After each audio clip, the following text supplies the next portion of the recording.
Welcome to the Bourbon Experience. My name is Austin. Today I'm reviewing two different lines from 2XO.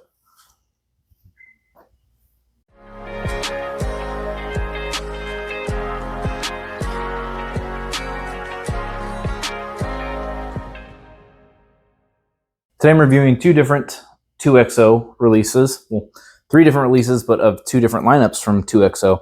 2XO stands for 2 times oak. So my understanding is all of these are double oaked products, and this is the passion project of Dixon Dedman. For those of you who don't know who Dixon Dedman is, he was responsible for all of the Kentucky Owl releases from batch 1 through 10. Yes, 1 through 10. After that, he got ousted or left the brand. But the brand was initially started by his great-grandfather, I believe, and he had renewed the brand. Anyways, after he left the company to Stoli and left the brand, he started up 2XO. I don't want to talk too much about Kentucky Owl because I'll do a video about Kentucky Owl stuff later.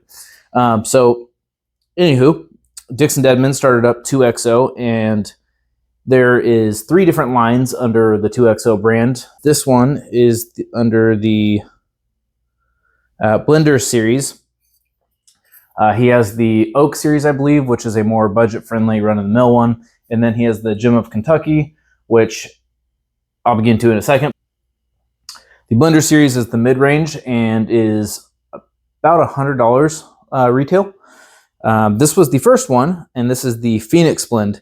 And all of these from the Blender series, are going to be 104 proof. But this is the first release that came out, so being a big Kentucky Owl fan and Dixon Dedman fan, I jumped all over it as soon as it came out. They were somewhat limited and allocated, if you will, but once my Total Wine got them, I had a coupon. It was like 90-something, 90 bucks-ish. And then once I saw the first one pop up, I saw a lot of them pop up. So not entirely too hard to come by or find or that difficult. But a lot of people weren't familiar with the brand or didn't want to pay, $100 for it, which I understand. And I was kind of hesitant too because we don't have an age statement on these, and I believe that they're fairly younger. And then they just go on to be finished, in another oak.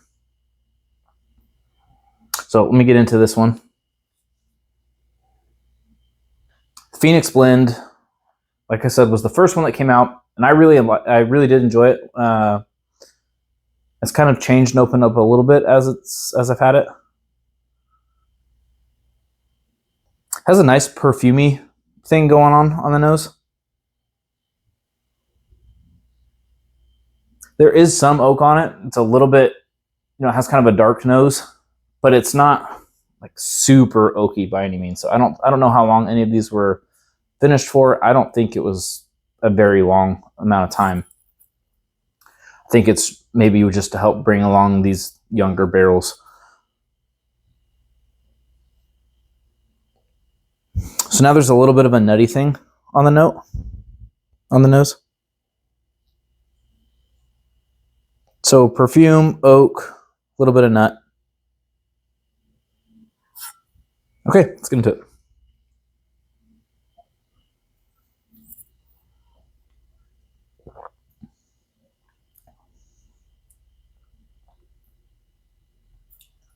It's really nice. I'll try it one more time real quick.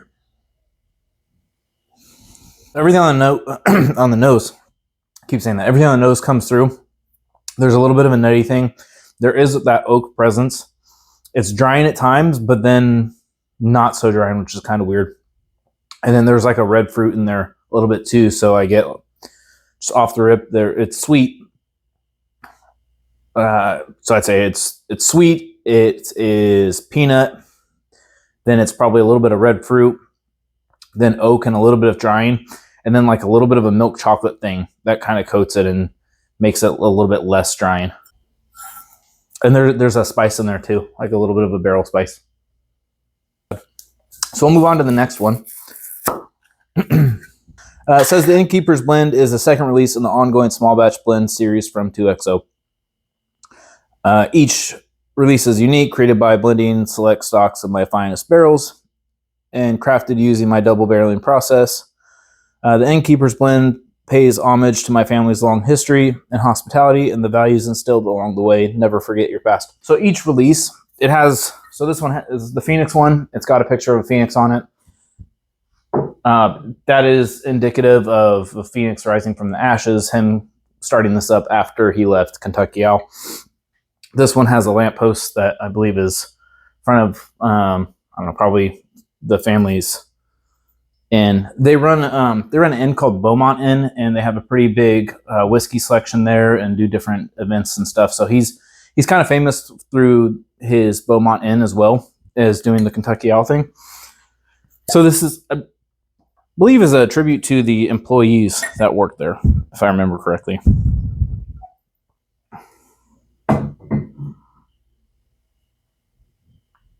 I don't think I've had the Innkeepers one, Innkeepers blend yet. I have had the tribute blend. Maybe that one was the one that is the tribute to the employees. But I had tried that and I was very disappointed by it. I remember liking the Phoenix more than the tribute. And so it kind of made me hesitant on how this Innkeepers one was going to go. So the only thing I've had up until this point is that Phoenix. Oh, interesting. Nose is very similar to the Phoenix, where it's a little bit perfumey, darker. Just side by side, I think I prefer the Innkeeper blend nose more. This one is a little bit more funky, maybe even a little bit like a mustiness to it. And this is just kind of darker and refined, but they are very similar with what the noses smell like. So it's the same profile. The Innkeeper is just darker and I'd say well balanced on the nose just from start to finish. Very similar, less nutty on the palate. There's a honey thing on here, which is really nice.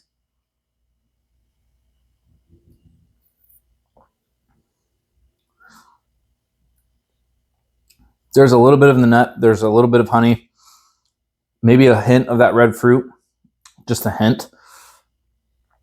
Then the oak, not so much milk chocolate as the Phoenix, but also not as drying at times as the Phoenix. Let's say if I had to choose one,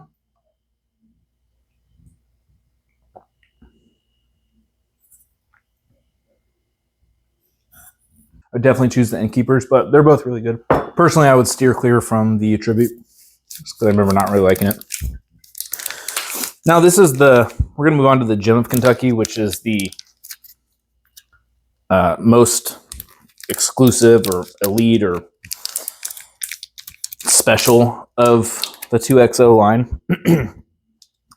And these are all single barrels, and I'll just read this one too. The Gem of Kentucky series is made up of hand-selected single barrels from my proprietary high rye bourbon mash bill, which I rebarrel in new oak barrels with varying char levels. Each single barrel expression is unique and bottled just below barrel proof to meet my standards for the most premium release from 2XO. So this is just kind of the best of the best and in single barrels. And he says just below barrel proof on the label, which I find interesting. I don't know if that's going to be true or not, because I've seen interviews with Dixon where he said that, just as he's grown and his palate's changed and what he enjoys now is probably like 100 to 105 or 107. I forget what the proof he said exactly, but he likes a high proof bourbon still, but doesn't enjoy getting just his palate blown away completely and drinking the higher proof stuff. So I would imagine this is probably not just under barrel proof. It's 108 proof, but I think it's probably more watered down than just below barrel proof. And this is barrel 55. I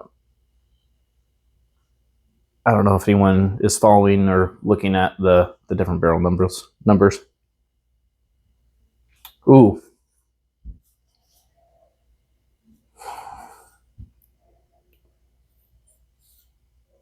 So the perfumey thing is very prevalent, but it's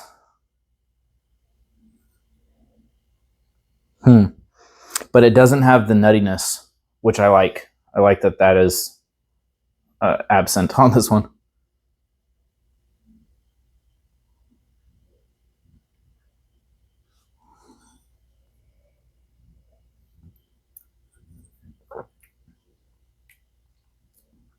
Well, this is richer, more brown sugar.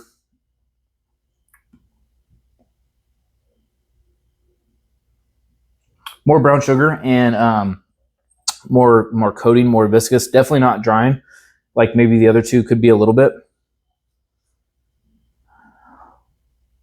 The nose is fairly similar.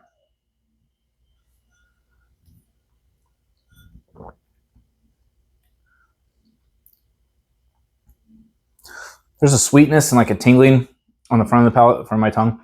And then it goes just creamy, rich, dark caramel, dark sugar, and then rolls into a really nice chocolate on the finish. I think there's no doubt about what my favorite one is here, which is going to be the Gem of Kentucky. Now, is it worth $200 MSRP? I don't know. I'll have to keep drinking this and see how it opens up and how it changes. As of right now, I would say not. Modern Elijah Craig barrel proof releases would be very comparable to this. It has that same kind of rich, dark sweetness rather than bright or fruity profile. So I think that would be comparable at least half the price. And both of these are half the price as well. So for me, it's a hard sell to justify the $200 price tag on this, but there's nothing wrong with it. I really do enjoy it, but the